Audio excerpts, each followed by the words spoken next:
आइए हम लोग कुछ वचनों को ध्यान करेंगे।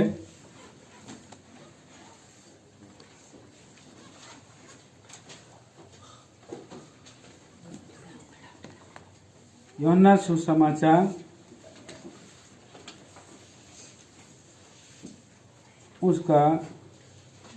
यूहन्ना सुसमाचार 6 अध्याय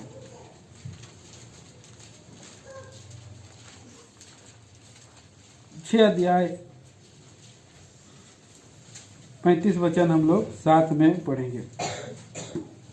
यूहन्ना सुसमाचार 6 अध्याय 35 वचन। यीशु ने उससे कहा, जीवन की रोटी मैं हूँ, जो मेरे पास आता है वह कभी भूखा न होगा, और जो मुझ पर विश्वास करता है वह कभी भूखा न होगा। आगे वचन पढ़ेंगे। प्रकाशित वाक्य 22 अध्याय 12 वचन पढ़ेंगे साथ में। प्रकाशित वाक्य 22 अध्याय 12 वचन।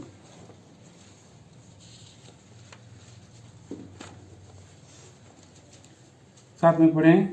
देख, मैं शीघ्र आने वाला हूँ, हर एक के काम के अनुसार बदला देने के लिए प्रतिफल मेरे पास है। प्रार्थना करें। प्यारे स्वर्गीय पिता, धन्यवाद देते हैं, स्तुति करते हैं, गौरव वंदना करते हैं। एक और मौका दिया, आपकी उपस्थिति में लाया है। दयालु प्रभु, आराधना में सहायता किया, हर एक भाई बहन आराधना कर सके हैं।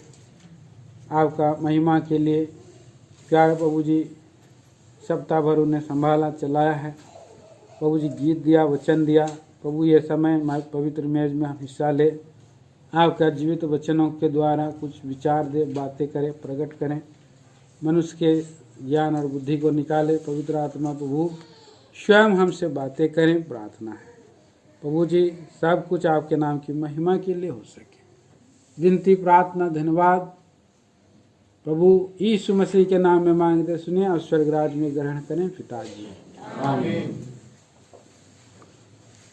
तो यहाँ पर प्रभु कह रहे हैं, प्रभु यीशु मसीह कह रहे हैं, जीवन की रोटी मैं हूँ।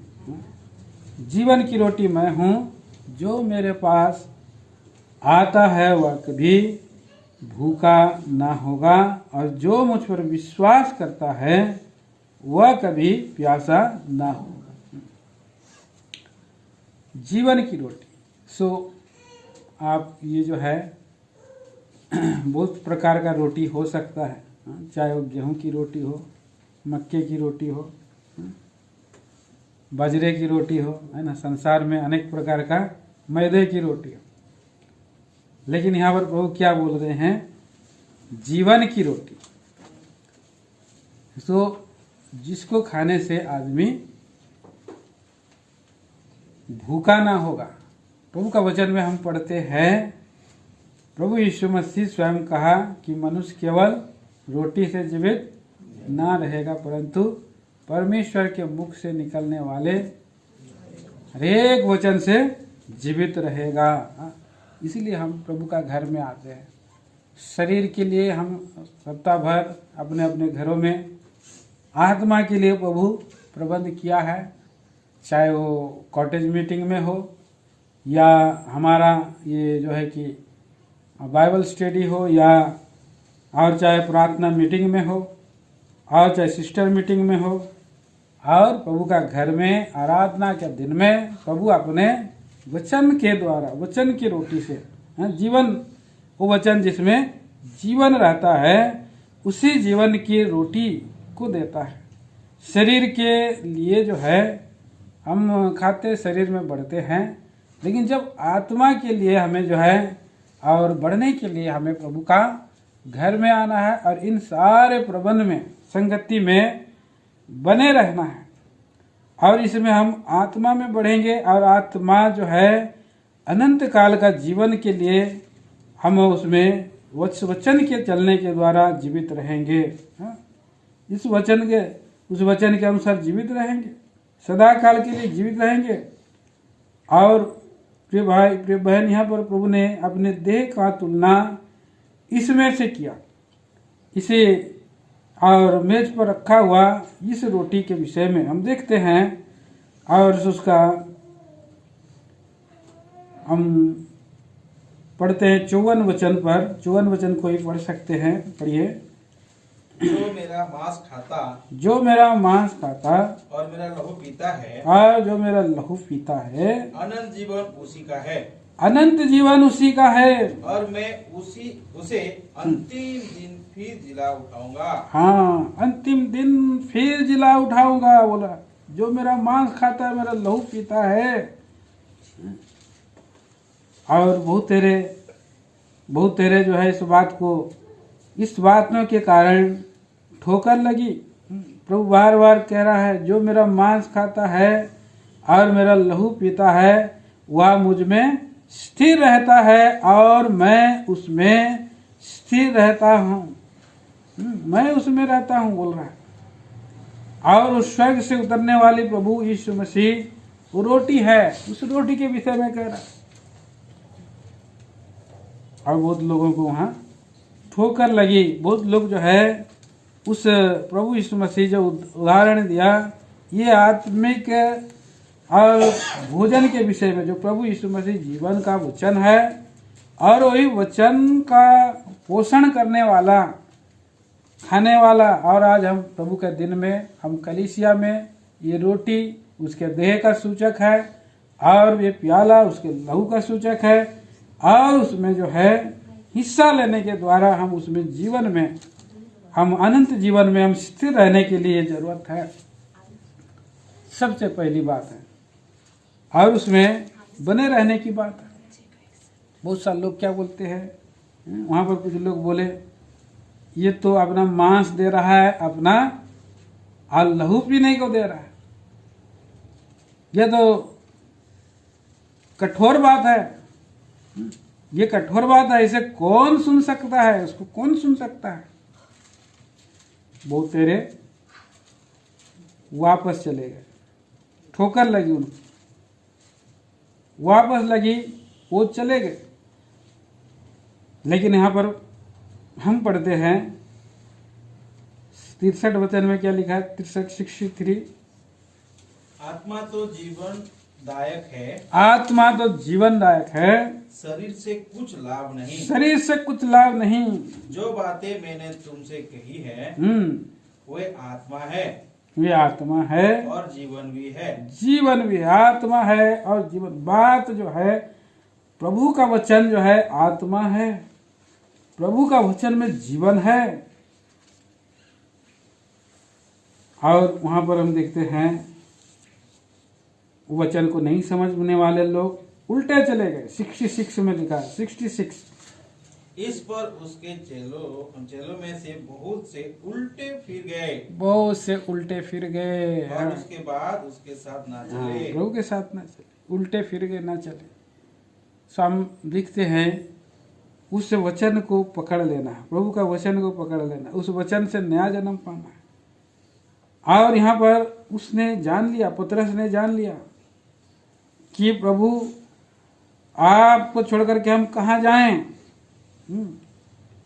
आप वो तो उल्टे फिर गए, लेकिन बारहों को ही प्रभु ने बोला, बारहों को, क्या तुम भी चले जाना चाहते हो?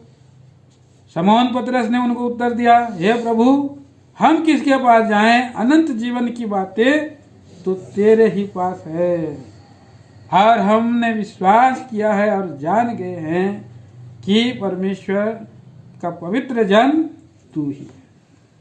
इसलिए हमारा प्रभु का मेज को हम हर दिन खाते हैं, हर सप्ताह प्रभु के घर में खाने के द्वारा, पीने के द्वारा, प्रभु का लहू और प्रभु का मांस लेने के द्वारा प्रभु में हम बने रहते हैं, अनंत जीवन में हम रोटी तोड़ना इसीलिए बहुत आवश्यक है, जरूरत है। जब प्रभु का मेज के नज़दीक में आते हैं, प्रभु का प्रेम कर स्मरण करते हैं, प्रभु यीशु मसीह कैसे हमारे लिए रोटी बन गया है, कैसे प्रभु हमारे लिए तोड़ा गया है, हमारे लिए वो कैसे प्याला बन गया है, हमारे पापों अपराधों को अपने देह पर ले लिया, इस बात का हम स्मरण करते हैं। हम पढ़ते हैं 53 अध्याय यशायाह नबी 53 में हम पढ़ते हैं। 4 वचन से पढ़ेंगे, 4-5। निश्चय उसने हमारे रोगों को सह लिया, हाँ, और हमारे ही दुखों को उठा लिया। तो भी हमने उसे परमेश्वर का मारा, कूटा और दुर्दशा में पड़ा हुआ समझा। हाँ। परंतु वह हमारे ही अपराधों के कारण घायल किया गया। हमारे ही अपराधों के कारण घायल किया गया। वह हमारे अधर्म के कामों के कारण हाँ, कुचला गया। हमारे अधर्म के कामों के कारण कुचला गया। हमारे ही शांति के लिए उस पर ताड़ना पड़ी। हाँ, हमारे ही शांति के कारण उस पर ताड़ना पड़ी कि उसके कोड़े खाने से हम लोग चंगे हो जाएं। हाँ, तो यहाँ पर प्रभु कैलवरी के ऊपर में कुचला गया, दुर्दशा हुआ, कोड़ों की मार पड़ी, हल चलने का सा हो गया। दोबारा उसको जो है क्रूस पर भी लटकाया। एक बार दंड मिला 39 कोड़ा, फिर उसके बाद वो वापस क्रूस पर भी उसको खिले से ठोका दिया गया। और इसीलिए वो अपना देह को रोटी के साथ तुलना किया। जाने से पहले देख रहा था कल मेरे जीवन में क्या होने वाला है। आखिरी रात उसने चेलों के साथ संगति किया, और इसलिए कि ये देह को तोड़ा जाता है कि मनुष्य के सारे पापों को उठाने के लिए, रोगों को सहने के लिए और अधर्म अपराधों को उठाने के लिए उसे कुचला जाएगा। और ये देह जो है रोटी के समान है, उसको तोड़ा जाएगा। और इसीलिए प्रभु को हम स्मरण करते हैं जब कहते हैं कि प्रभु यीशु मसीह मेरे ही पापों के लिए, मेरे ही दंड को उसने उठाया है। और जब हम हमारे लिए उस देह को तोड़ दिया है, वो एक जीवन का है, जीवित और पवित्र देह है। उसको लेने से हमारे जीवन में जीवन आता है और अनंत जीवन आता है। ऐसा हम करते हैं। और उसने एक एक लहू की कतरा को बहा दिया। इसीलिए भाई बहनों, यहाँ पर हम देखते हैं प्रभु यीशु मसीह हमारे लिए, हमें देने के लिए जीवन की रोटी बन गया। जीवन की रोटी मैं हूँ बोलता है, हाँ? प्रभु यीशु मसीह जीवन की रोटी मैं हूँ, और वो रोटी बना। हाँ, बहुत सा जगह में हम देखते हैं मैं हूँ बोल करके बोला है। बहुत सी जगह में, यहाँ यूहन्ना सुसमाचार और उसका 6 अध्याय का 35 में हम पढ़ते हैं जीवन की रोटी मैं हूँ। फिर वो जो मैं हूँ है, पुराना नियम में हम पाते हैं वो यहोवा परमेश्वर है। वो मैं हूँ यहोवा परमेश्वर, प्रभु यीशु मसीह यहोवा परमेश्वर में है। यहाँ पर इसलिए लेवी व्यवस्था में हम निर्गमन में हम आते हैं। निर्गमन की पुस्तक में आएंगे, निर्गमन 6 अध्याय और 2 पद में हम पढ़ते हैं। परमेश्वर ने मूसा से कहा, मैं यहोवा हूँ। मैं यहोवा हूँ, हाँ, और 2-3 भी। मैं सर्वशक्तिमान ईश्वर के नाम से अब्राहम, इसहाक और याकूब को दर्शन देता था, परंतु यहोवा के नाम से मैं उन पर प्रकट न हुआ। हाँ, मैं यहोवा के नाम से उन पर प्रकट न हुआ। लेकिन अभी मूसा को प्रकट हुआ यहोवा के नाम में। और इसलिए निर्गमन उसका 3 अध्याय में हम 13 और 14 वचन में हम इस बात को पढ़ते हैं। निर्गमन 3 अध्याय 13 और 14 वचन में पढ़ते हैं। मूसा ने परमेश्वर से कहा, हाँ, जब मैं इस्राएलियों के पास जाकर उनसे कहूँ, तुम्हारे पितरों के परमेश्वर ने मुझे तुम्हारे पास भेजा है, तब यदि वे मुझसे पूछे उसका क्या नाम है, तब मैं उनको क्या बताऊं? परमेश्वर ने मूसा से कहा, मैं जो हूँ सो हूँ। मैं जो हूँ सो हूँ। फिर भी आगे पढ़िए। फिर उसने कहा, तू इस्राएलियों से कहना, जिसका नाम मैं हूँ है उसी ने मुझे तुम्हारे पास भेजा है। हाँ, जिसका नाम मैं हूँ है। इसलिए हम देखते हैं यहोवा परमेश्वर के रूप में प्रकट हुआ, और यहोवा परमेश्वर के अंदर में प्रभु यीशु मसीह भी है, और प्रभु यीशु मसीह भी कहता है मैं हूँ, मैं जीवन की रोटी हूँ। और प्रभु यीशु मसीह जीवन की रोटी के रूप में अपने लोगों को अनंत जीवन देने के लिए अपने देह को तोड़े जाने के लिए दे दिया, अपने लहू की धारा को इसलिए दे दिया कि पापी मनुष्य एक एक कतरा लहू से छिड़के जाने से शुद्ध हो जाएं, इसके लिए दे दिया। और प्रभु यीशु मसीह इसलिए आया, देखिए अब कहता है यूहन्ना सुसमाचार 8 अध्याय और 12 वचन में, यूहन्ना सुसमाचार 8 अध्याय 12 वचन। यीशु ने फिर लोगों से कहा, जगत की ज्योति मैं हूँ। जगत की ज्योति मैं हूँ, यहाँ पर भी मैं हूँ बोल रहा है। वो यहोवा परमेश्वर जो मैं हूँ सा हूँ में से रोटी बना, दाखरस बना, प्याला बना, और प्रभु जगत की ज्योति बना। और इसलिए मैं हूँ परमेश्वर जगत की ज्योति बन कर के आया। जो बोला है कि जगत की ज्योति मैं हूँ, जो मेरे पीछे होलेगा अंधकार में नहीं चलेगा वरन जीवन की ज्योति पाए। जो ज्योति जीवन की है। तो हम लोग कई बार हम देखते हैं किसी व्यक्ति ने और किसी व्यक्ति को पूछा हम कैसे देखते हैं। किसी व्यक्ति ने दूसरे व्यक्ति को पूछा हम कैसे देखते हैं, तो उसने बोला कि हम सूरज की रोशनी से देखते हैं। फिर उसने कहा कि अगर सूरज ना निकले रात को कैसे देखिए, तो उसने बोला कि रात में हम लोग चांद की रोशनी से देखते हैं। अगर चांद भी ना हो तो अंधेरा रात रहे तो पूरा घनघोर अंधेरा रहे तो जंगल में अगर जा रहे हैं तो हम लोग क्या कैसे देखते हैं? आवाज़ से हम लोग आवाज़ से देखते हैं, आवाज़ से देखते हैं। बोला तो आवाज़ भी अगर ना हो तो कैसे करेंगे? तो हम लोग उसके बाद जाके बोला कि हम लोग आत्मा का हम सुनते हैं, यहाँ से सुनते हैं, यहाँ से देखते हैं आत्मा। तो प्रभु यीशु मसीह वही आत्मा अंदर की ज्योति है, जीवन की ज्योति है।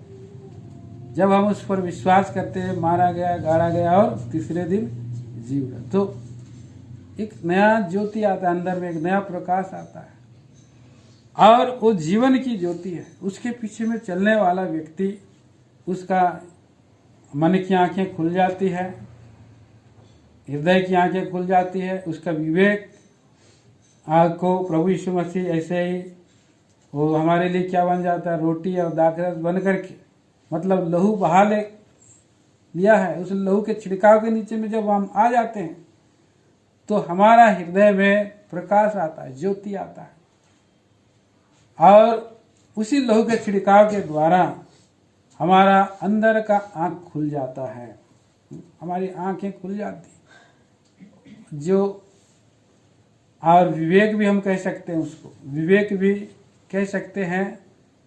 और उसी विवेक जब शुद्ध हो जाता है तो हम स्वर्गीय रास्ता में हम लोग चलना चाहते हैं। हम पढ़ते हैं वो इब्रानियों की पत्री 9 अध्याय का 14 वचन में, इब्रानियों की पत्री 9 अध्याय का 14 वचन पढ़ेंगे। तो मसीह का लहू जिसने अपने आप को सनातन आत्मा के द्वारा परमेश्वर के सामने निर्दोष चढ़ाया, तुम्हारे विवेक को मरे हुए कामों से क्यों ना शुद्ध करेगा? मरे हुए कामों से शुद्ध करता है, हाँ, ताकि तुम जीवते परमेश्वर की सेवा करो। जीवते परमेश्वर की सेवा करने के लिए विवेक का चाहिए, शुद्ध विवेक चाहिए, और यीशु मसीह के लहू के द्वारा शुद्ध विवेक मिलता है। और जब हम शुद्ध विवेक में हम चलते हैं तो हम परमेश्वर की सेवा कर सकते हैं, परमेश्वर की आराधना कर सकते हैं, परमेश्वर के लिए जी सकते हैं, परमेश्वर के कामों को कर सकते हैं। अर्थात प्रभु परमेश्वर जो ज्योति है, यीशु मसीह जो ज्योति है, उस ज्योति में हम चल सकते हैं, ज्योति में हम चल सकते हैं। इसलिए प्रभु ने बोला कि जगत की ज्योति मैं हूँ, जो मेरे पीछे हो लेगा अंधकार में नहीं चलेगा, उसी में चलते रहेगा, ज्योति में चलते रहेगा, प्रकाश में चलते रहेगा। इसलिए हम पढ़ते हैं और उसी का वचन और एक वचन पढ़ेंगे। पहला यूहन्ना की पत्री में भी आते हैं, 1 अध्याय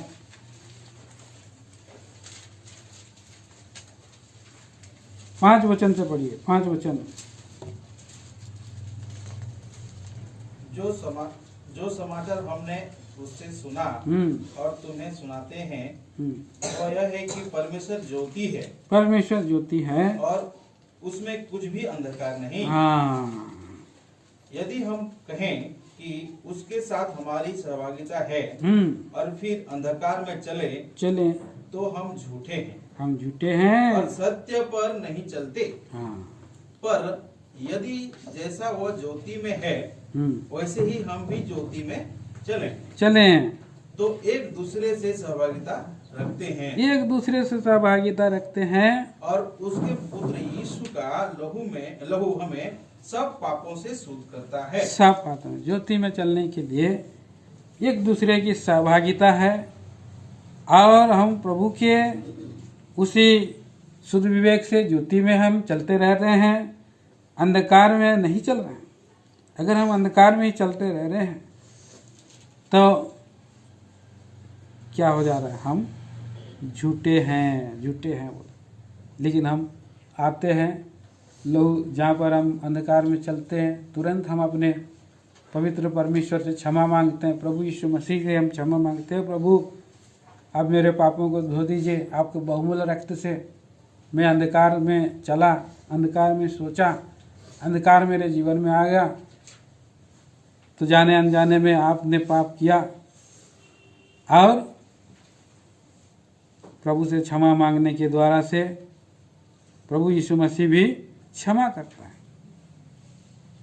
2 अध्याय में महायाजक बन करके, पहला यूहन्ना का 2 अध्याय और उसके 1 वचन में लिखा है, हे मेरे बालकों, मैं ये बातें तुम्हें इसलिए लिखता हूँ कि तुम पाप न करो, और यदि कोई पाप करे तो पिता के पास हमारी एक सहायक है अर्थात धर्मी यीशु मसीह। हाँ, धर्मी यीशु मसीह सहायक है, वो हमारा पापों का प्रायश्चित है, हमारा ही नहीं वरन सारे जगत के पापों का भी प्रायश्चित प्रभु यीशु मसीह का लहू के द्वारा ये हमारे लिए बहाया गया, और लहू है, इसलिए हमारे लिए ज्योति बन करके हमें सत्य और पवित्र मार्ग में चलाने के लिए ज्योति है, और प्रभु के मार्ग में चलाने के लिए ज्योति है।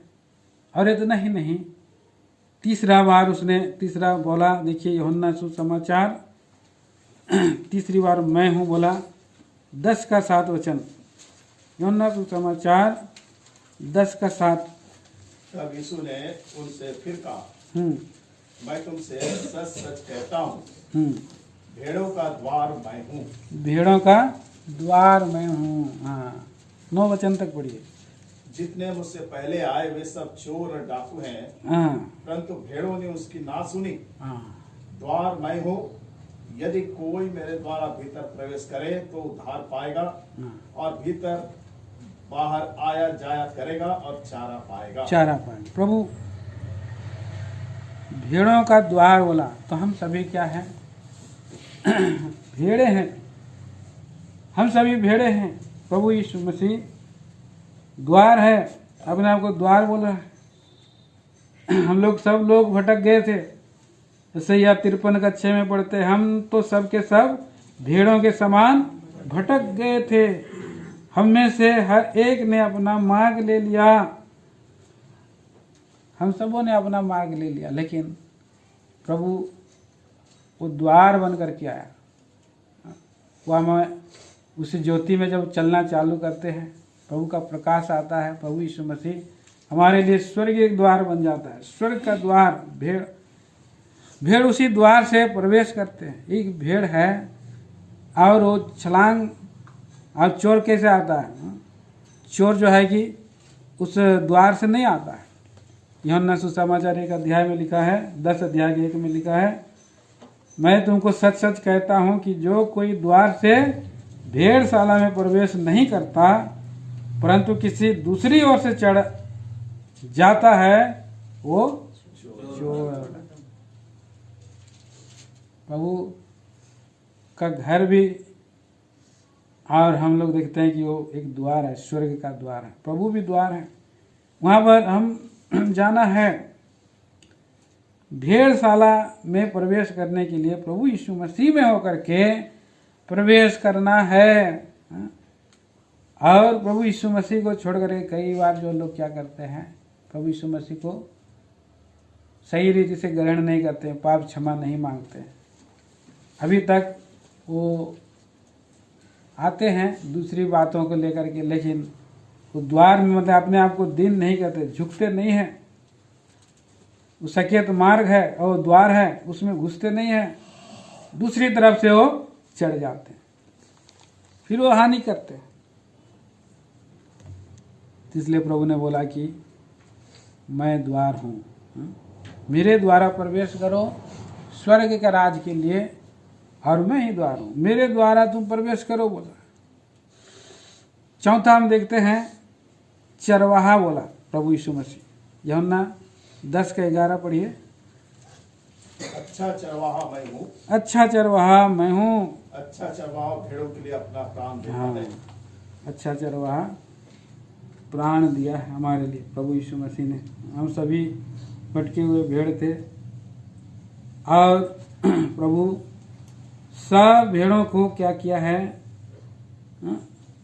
उन लोगों के लिए प्राण दिया है। और दूसरे जो है कोई ऐसा चरवाहा नहीं है जो प्राण दे। प्रभु यीशु मसीह अच्छा चरवाहा प्राण दिया है। अच्छा चरवाहा मैं हूँ और अपनी भेड़ें को मैं जानता हूँ और मेरी और भेड़ें मुझे जानती है बोल रहा है। तो इस रीति से हम देखते हैं, हमको जानना है कि हमारा प्रभु यीशु मसीह ही है जो अच्छा चरवाहा है और हमें धर्म के मार्ग में अगुवाई करने वाला है, लिए चलने वाला है। अगुवाई करता है, लिए चलता है। और हम पढ़ते हैं आगे यूहन्ना सुसमाचार 15 अध्याय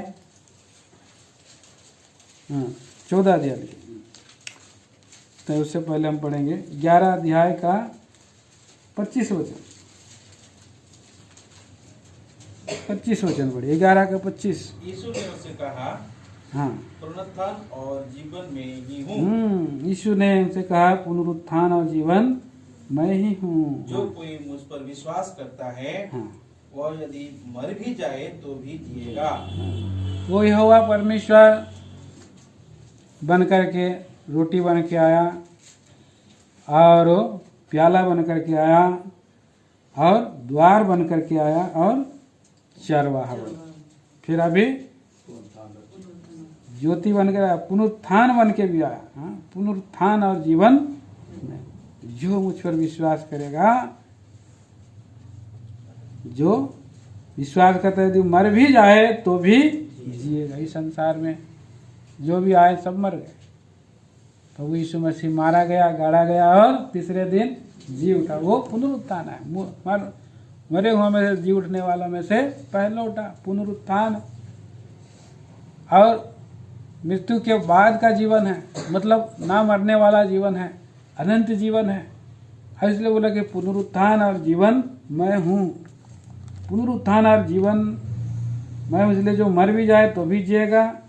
और 26 में बोलता है, जो कोई जीवित है वह मुझ पर विश्वास करता है, वह अनंत काल तक ना मरेगा। अनंत काल तक नहीं मरेगा। इस संसार में आप प्रभु के साथ साथ चल रहे हैं, आप प्रभु के आगमन तक के लिए रेडी हैं, आपका जीवन शुद्ध है, ग्रहण योग्य है। आपने संसार में कि आपके पास कोई वस्तु नहीं है, आप प्रभु के हैं पूरी रीति से, और प्रभु का इच्छा में आप जीवन बिता रहे हो, चल रहे हैं, प्रभु के साथ साथ चल रहे हैं। जैसा हनोक प्रभु के साथ साथ चलते रहा और अचानक क्या हो गया, वो लोप हो गया, उसको पता नहीं चला कि कहाँ। एलिया भी चलता फिर रथ आ गया, रथ में आकर के उसको बवंडर में उड़ा करके ले गया। तो प्रभु के लोगों को ये आशा है कि मर जाएगा तो भी जिएगा, लेकिन जो जीवित है प्रभु के साथ साथ चल रहा है और अनंत काल के लिए नहीं मरेगा। प्रभु ने बोला कि एक कुछ लोग, यहाँ पर ऐसे लोग भी हैं जो नहीं मरेंगे। आप अचानक प्रभु कभी भी आ सकता है, हाँ? इसलिए हमने पढ़ा, देखो मैं शीघ्र आने वाला, कभी भी आ सकता है प्रभु यीशु मसीह। और पुनरुत्थान और जीवन है।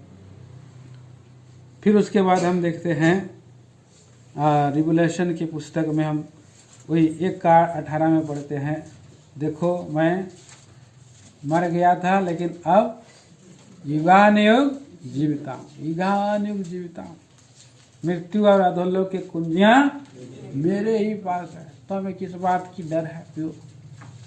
प्रभु के लोग प्रभु में दृढ़ और मजबूत रहना और प्रभु की सेवा को करते रहना। हे प्रिय भाई बहनों, बोला कि प्रभु में दृढ़ और अटल रहो और प्रभु की सेवा करते रहो, क्योंकि प्रभु में तुम्हारा परिश्रम व्यर्थ नहीं है। तुम उससे मत डरो जो शरीर को घात करते हैं, परंतु उससे डरो जो शरीर और आत्मा दोनों को घात कर सकता है, दोनों को घात कर सकता है, इसलिए उससे मत डरो।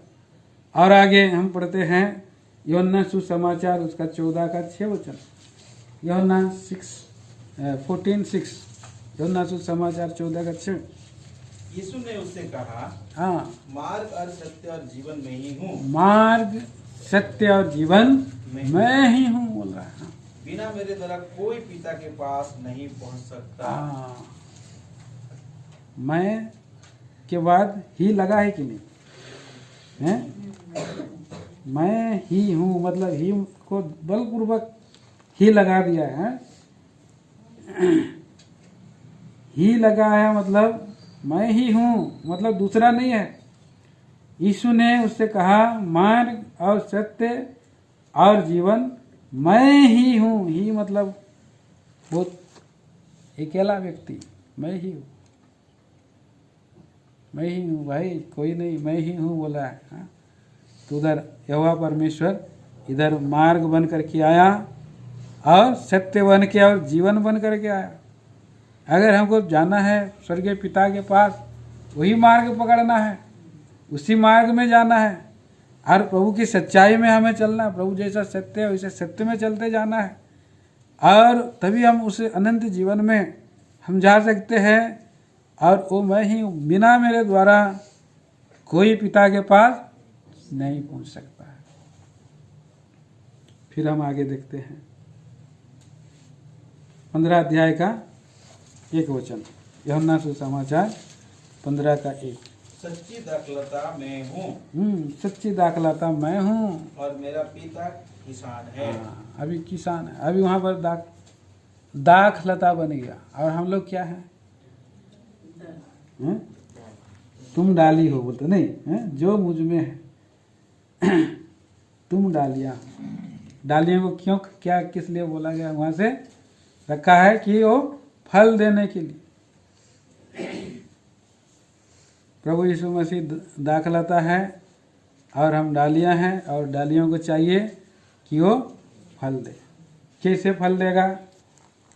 जब प्रभु में बने रहेंगे, प्रभु में बने रहेंगे। देखिए 4 वचन पढ़िए।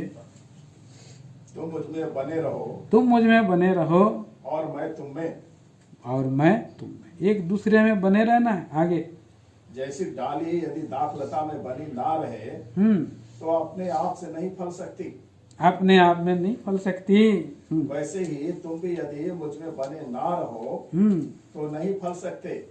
नहीं फल सकते। फलवंत जीवन के लिए बने रहना है। हमारा प्रभु यीशु मसीह सिर है। एक हिसाब से कहे तो हम सभी बॉडी हैं, हम लोग सभी देह हैं, हम सभी लोग देह हैं, प्रभु यीशु मसीह सिर है। और सिर के अधीनता में हमें बने रहना है, प्रभु में बने रहना, और तभी हम जो है उसी में हम बने रहेंगे। यहाँ पर एक उदाहरण वहाँ पर भी देखते हैं, कुलुस्सियों की पत्री में भी देखते हैं। कुलुस्सियों की पत्री 2 अध्याय में आइए।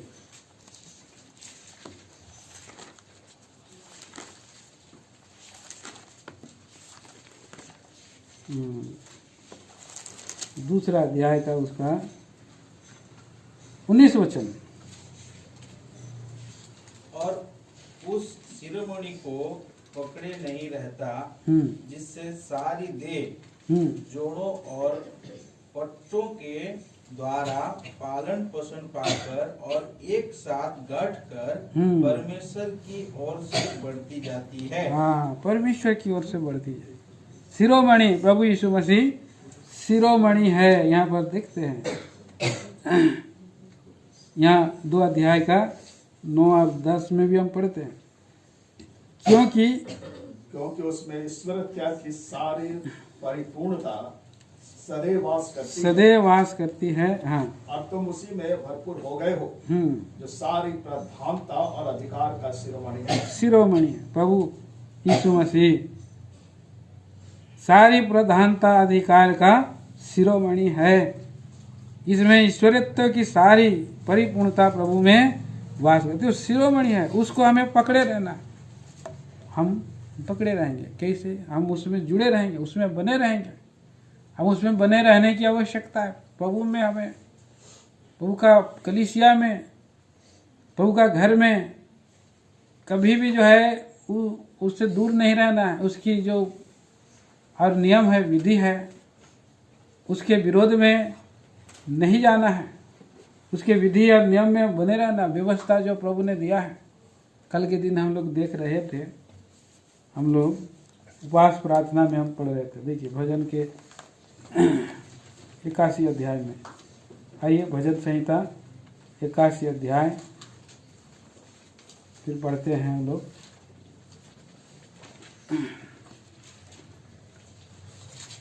4 वचन पढ़ेंगे, 4 वचन 81 का 4। क्योंकि यह इस्राएल के लिए विधि और याकूब के परमेश्वर का ठहराया हुआ नियम है। हाँ, इसको उसने यूसुफ में चिदोनी की नीति पर उस समय चलाया जब वह मिस्र देश के विरुद्ध चला। तो मिस्र देश के विरुद्ध जब वहां पर जा रहा था, तो प्रभु ने उन लोगों को और आराधना करने के लिए बोला, गीत गाओ, जय जयकार करो, डब बजाओ, पूर्णमासी में वो लोग नरसिंगा फूंको। ये सब क्या है? इस्राएली लोगों को विधि ठहरा। हमारे लिए प्रभु ने विधि ठहरा। प्रेरितों से शिक्षा, संगति, प्रेरित रोटी तोड़ना, संगति में लोलीन रहना, और ये आराधना के दिन में आना, प्रभु का हर एक विधि को हमें हमारे जीवन में पूरा करना। जब हम ऐसे इस विधि में हम पाए जाते हैं, इस नियम में पाए जाते हैं, तब हमारे जीवन में प्रभु का जीवन बहता है, आता है, बहता है, चालू हो जाता है। हम प्रभु में बने रहते हैं, हमारा जीवन प्रभु में बने रहता है, उसके दाखलता में हम बने रहते हैं। तो वहां पर मिस्र देश के विरुद्ध में वो चला। इस चेतावनी के कारण 5 पद में लिखा है, यीशु में चेतावनी की रीति पर उस समय चलाया जब वह मिस्र देश के विरुद्ध चला। हम भी इस संसार के विरुद्ध में चल रहे हैं। इस संसार के विरुद्ध में हम चल रहे हैं, मतलब ये संसार और प्रभु के लोगों में और विपरीत रिश्ता है, विरोध है। जैसे मिस्र में इस्राएली लोग मिस्र देश के विरुद्ध में चल रहा है, इस्राएल का परमेश्वर, हम इस संसार में चल रहे हैं। तो हमारा विरोधी शत्रु शैतान है, संसार है। हम जब आत्मा में चलना चाहते हैं तो संसार हमको रुकावट डालता है। तो उसके विरुद्ध में जब हम चलते हैं तो हमें उसके विधि में बने रहना बहुत ज़रूरी है, उसके नियम में बने रहना बहुत जरूरी है। सो हम कल उदाहरण देख रहे थे कि मछली जो है पानी के अंदर में रहता है और उसका चाल कैसा रहता है, धारा के विरुद्ध रहता है, धारा के विरुद्ध रहता है। अगर उधर से तेज धारा आ रहा है, जीवित मछली उसी धारा में ही ऐसे बीच में ऐसे रास्ता बना करके जाएगा। उसके मछली में सेल रहता है, कवच रहता है। वो कवच क्या है, विधि है, प्रार्थना है, प्रार्थना है, संगति है। अगर वो विधि कवच अगर हम नहीं बांधे रहेंगे, प्रभु में नहीं बने रहेंगे, प्रार्थना में नहीं बने रहेंगे, तो हम लोग मरा हुआ जीवन बिताएंगे, मरी हुई मछली बन जाएंगे। पानी में इतना तेज इतना धार है, मरा हुआ मछली उस धारा के विरुद्ध नहीं चलेगा, वरन वो धारा के साथ चलेगा, धारा के साथ बहता हुआ चला जाएगा, सड़ जाएगा, कहाँ खत्म हो जाएगा, पूरा पानी में मिल जाएगा, पूरा संसार में मिल जाएगा। इसलिए प्रभु में बने रहना है। प्रभु में हमें बने रहना मतलब कैसे बने रहना है, कुलुस्सियों की पत्री 2 अध्याय और उसका 6 वचन में पढ़ते हैं, 6 वचन और 7 वचन।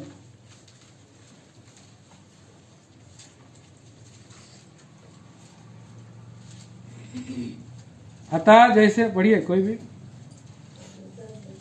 अतः जैसे तुमने मसीह यीशु को प्रभु करके ग्रहण कर लिया है, प्रभु करके ग्रहण कर लिया है, ऐसे ही उसी में चलते रहो, उसी में चलते रहो और उसी में जड़ पकड़ते और बढ़ते जाओ, उसी में जड़ पकड़ते और बढ़ते जाओ। और जैसे तुम सिखाए गए वैसे ही विश्वास में दृढ़ होते जाओ, ऐसे ही विश्वास में दृढ़ होते जाओ और अधिकाधिक धन्यवाद करते रहो। अधिक अधिक धन्यवाद, थैंक्स, अधिक अधिक धन्यवाद। इसलिए हमने पढ़ा, प्रभु कहता है कि सच्ची दाखलता मैं हूँ।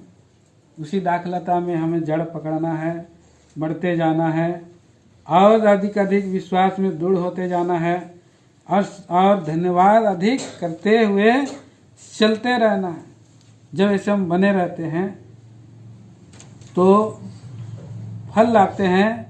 अगर हम प्रभु में नहीं बने रहेंगे तो फल नहीं लाएंगे। यूहन्ना सुसमाचार 15 का 5 में लिखा है, मैं दाखलता हूँ, तुम डालियां हो, जो मुझ में बना रहता है और मैं उसमें, वह बहुत फल फलता है, क्योंकि मुझसे अलग होकर तुम कुछ भी नहीं कर सकते। यदि कोई मुझ में बना ना रहे तो वह डाली के समान फेंक दिया जाता है, सूख जाता है और लोग उन्हें बटोर कर आग में डाल देते हैं और वे जल जाती है। हम अगर प्रभु में नहीं बने रहेंगे, संसार में ही हम चलते रहेंगे, तो एक दिन क्या हो जाएगा, संसार एक के साथ हम लोग जल जाएंगे। हम लोग कटे हुए डाली होने के कारण प्रभु यीशु मसीह क्या बोला है कि मैं जल्दी आने वाला हूँ। प्रभु का अपने लोगों को ले जाएगा और संसार आग में जल जाएगा, आग में जल जाएगा। इसलिए प्रभु बोल रहा है 7 वचन में, यदि तुम मुझ में बने रहो और मेरा वचन तुम में बना रहे, यदि तुम मुझ में बने रहो और मेरा वचन तुम में बना रहे तो क्या होगा, तो जो चाहो मांगो वह तुम्हारे लिए हो जाएगा। जो चाहो मांगो हो जाएगा, प्रभु देगा। मेरा पिता की महिमा इसी से होती है कि तुम बहुत फल लाओ, तभी तुम मेरे चेले ठहरोगे। तो यहाँ पर हम देखते हैं प्रिय 7 बातें हमने देखा। प्रभु यीशु मसीह जीवन की रोटी है, हाँ?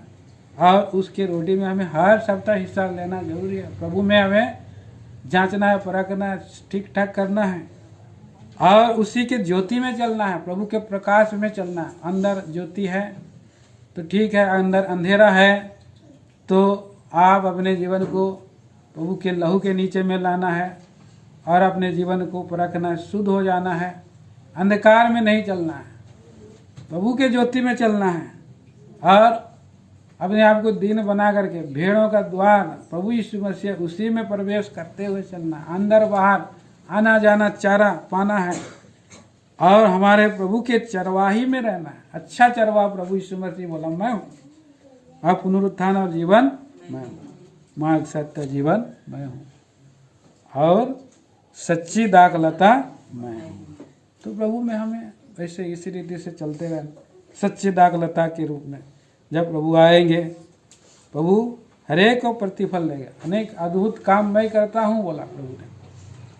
81 का 10 भजन संहिता की किताब 81 अध्याय 10 वचन वहाँ पढ़िए कोई भी। तेरा परमेश्वर यहोवा मैं हूँ। यहाँ भी बोला है तेरा परमेश्वर यहोवा मैं हूँ। पुराना नियम का परमेश्वर प्रभु यीशु मसीह मैं हूँ। हाँ, जो तुझे मिस्र देश से निकाल लाया है। हाँ, मिस्र देश में कैसे वहां से कैसे निकाल लाया। 10 अद्भुत बड़े बड़े काम किया, और लाल समुंदर को भी पार किया। जंगल में 12 खजूर के, और उसमें 70 खजूर के पेड़ थे, और 12 सोते थे, और उसमें चट्टान पर से पानी बहा। कैसे कैसे अद्भुत काम किया। यहोवा परमेश्वर उनके साथ साथ, सेनाओं का यहोवा उनके साथ साथ चल रहा। अद्भुत काम से मिस्र से निकाला। हमारे बीच में प्रभु अद्भुत काम करने वाला है, प्रभु के हाथ में। और अब्राहम को भी प्रभु ने बोला, अब्राहम निराश था तो क्या बोला देखिए, पढ़ते हैं हम लोग उत्पत्ति का किताब 15 अध्याय का पहला वचन।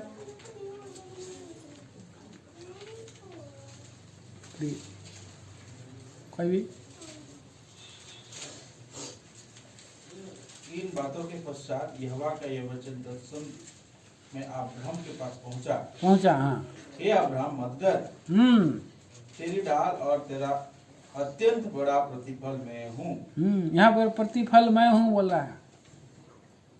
तो हमारा प्रभु अब्राहम को प्रतिफल देगा, और जो प्रभु का पीछे चलते हैं, उसके अधीनता में चलते हैं, मैं हूँ जैसा बोला प्रभु, उसी में चलते हैं, बने रहते हैं, तो प्रभु क्या बोल रहा है, देखो मैं शीघ्र आने वाला हूँ। हमने पढ़ा प्रकाशित वाक्य 22 का 12 में। आइए साथ में पढ़ें। देख मैं शीघ्र आने वाला हूँ, हर एक के काम के अनुसार प्रतिफल मेरे पास है। 13 वचन ही पढ़िए। मैं अल्फा और ओमेगा, पहला अंतिम, आदि अंत हूँ। हाँ, प्रभु बोल रहा है मैं शीघ्र आने वाला हूँ, मैं जल्दी आने वाला हूँ। मुझसे प्रेम करो, मुझ में लपटे रहो, मुझ में बने रहो बोल रहा है। पृथ्वी भी और सृष्टि भी करा रही है, पापों के बोझ से दबी है, परमेश्वर के पुत्रों के प्रकट होने की बाढ़ जो रही है। और इसलिए कि हमारा प्रभु की हम बाढ़ जोएंगे, हमारा जीवन को बदल करके अपने लोगों को ले जाएगा। आइए अपने जीवन को हम इस मेज में हिस्सा लेने के द्वारा जांचते परखते हुए, प्रभु में हम चलते हुए, लगातार चलते हुए, बिना थके रुके, और प्रभु के आगमन के लिए हम बाढ़ जो हैं दुल्हन की नाई अपने जीवन को जांचते परखते रहे। प्रभु यीशु मसीह दुल्हा के रूप में आएगा, इसलिए वचन के जल से धोते रहता है, शुद्ध करेगा, और निर्दोष और निष्कलंक बेदाग धुर्री वाला दुल्हन को ले जाने के लिए आ रहा है। प्रिय भाई प्रिय बहन, तो अपने जीवन को हम जांचे परखे इसमें हम हिस्सा लें। पहला कुरिन्थी 11 अध्याय में हम आएंगे। आइए हम उसको वचन को पढ़ेंगे, 27 और 28 वचन, और इसमें हम हिस्सा लेंगे।